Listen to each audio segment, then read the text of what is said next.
suggest that you just start off with the basics. Just start doing it, and you'll get the hang of it. You don't have to be perfect. Don't worry about if you go over your carbs in the beginning. You'll get used to it after a while.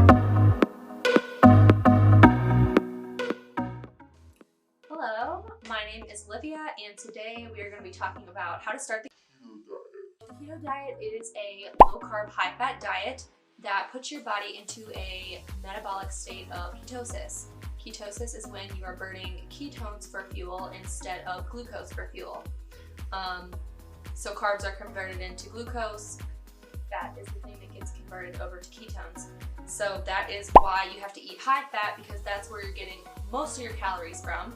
If you were to keep eating low fat, low carbs, you would just be eating a very small amount of calories.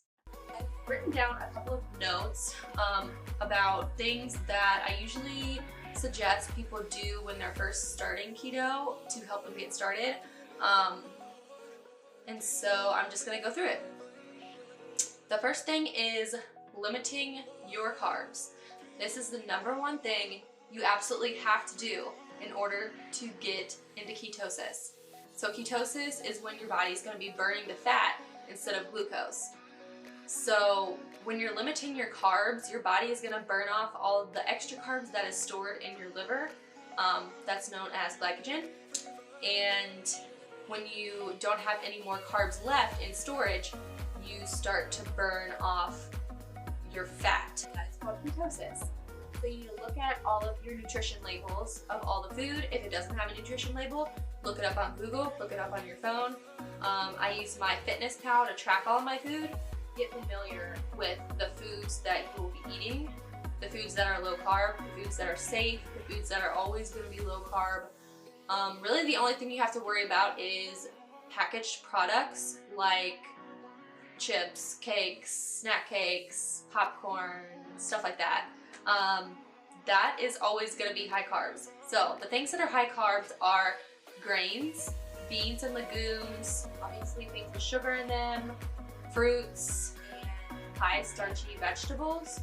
So those are the things that you need to stay away from. So that pretty much takes out all baked goods. Now you can make recipes with low carb ingredients and make baked goods that are keto friendly and low carb and that are delicious, but that is for another video. So look at all your labels and start limiting your carbs as much as you can. For ketosis, it's usually recommended to stay around 20 grams of carbs. So some people count 20 grams of net carbs, which is the fiber subtracted from the total carbs. But if you're just starting out, I recommend you just count total carbs because it's way easier until you get the hang of it. Okay, so the next thing you should do is track your food, which is very, very beneficial to understanding not only what you're eating, but understanding macros, understanding nutrition of food, understanding what all is in food. So you can kind of see how much fat, protein, and carbs are in food. You can get a sense of what foods you can eat all the time, and what foods you're gonna have to limit on the keto diet. I use MyFitnessPal. Some other people use Fat Secret is another one. I think Chronometer is a really good one. It'll tell you like all your vitamins and nutrients in all of your foods. Those are really easy to use.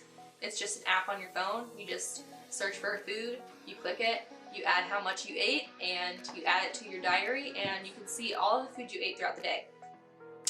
So that will help you total up your score of the carbs and fat and protein and calories that you eat in a day, and you can get a look of it, a cumulative look.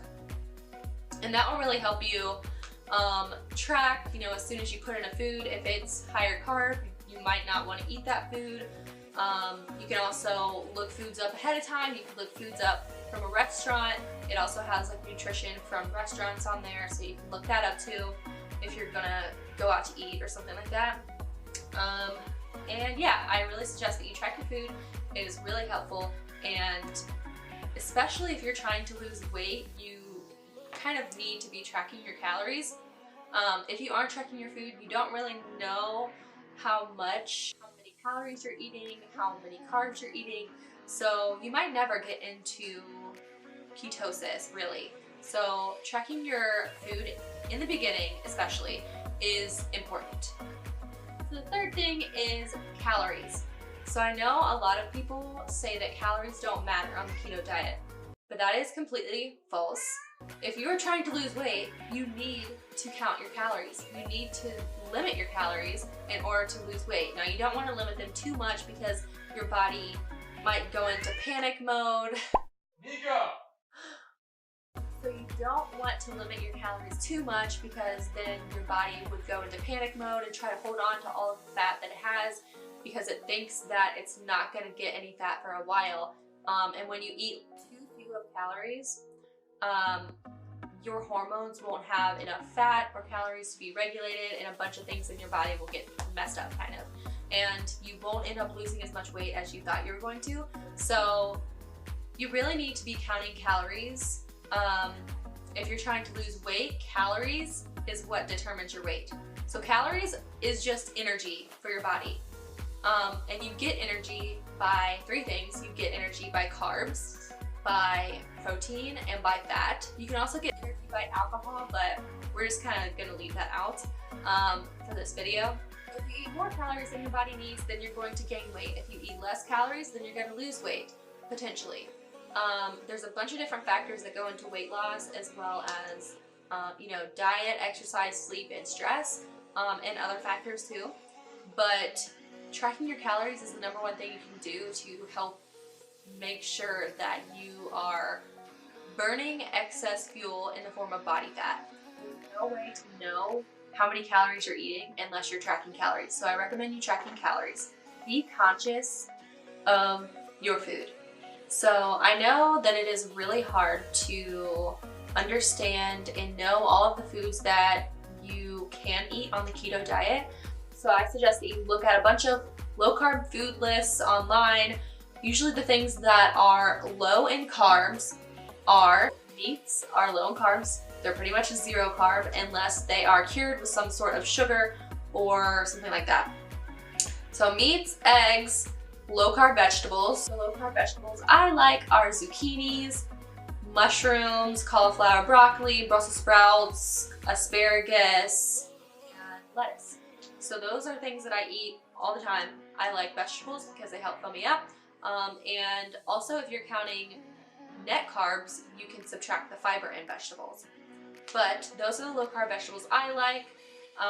You can also have any vegetable you like, but they are, like if you have carrots, you can have a smaller amount of carrots because, they might have more carbs in them and you're gonna have to count those carbs, and so you'll get to your 20 grams of carbs real quick. So that is why, carrots aren't on a low carb food list, but you can still eat carrots. You can really eat anything you want as long as you track and as long as you don't overeat your carbs. If you're whole foods, but if you're eating packaged foods like Quest bars and low carb packaged goodies or treats or whatever, make sure you track them. Make sure you look at the ingredients or look at the nutrition label and see how many carbs they have. Another thing that I want to talk about is fat. So on the keto diet, it's a high fat diet, low carb, moderate protein. So basically you're going to be eating the amount of protein that your body needs. Whether you increase or decrease your calories, that protein is not really going to change unless you are increasing your physical activity and you need more protein to upkeep. So your protein is what your body needs, your carb is a limit, and your fat is basically just filling in for calories. So carbs at 20, protein is what your body needs. You can look that up online, use a macro calculator to see what your body needs protein-wise. Grams just fill in calories. When you first start the keto diet, you may not want to eat as much fat as the diet requires, but you really have to, because if you aren't eating enough fat, you aren't getting enough calories. Fat basically just fills in the calories, and so you can't be afraid to eat it. If you eat fat, you're going to be fat, but fat is just calories. If you are not overeating on your calories, then you're good. It's a long time to gain weight. Don't be afraid to eat fat. Fat is good. Fat helps you regulate your hormones. Fat helps you stay full for a longer time. and it also gives you energy that you can use more efficiently to use throughout your day. My cat keeps meowing and it's driving me crazy. The last thing I want to talk about is electrolytes. You need extra electrolytes on the keto diet.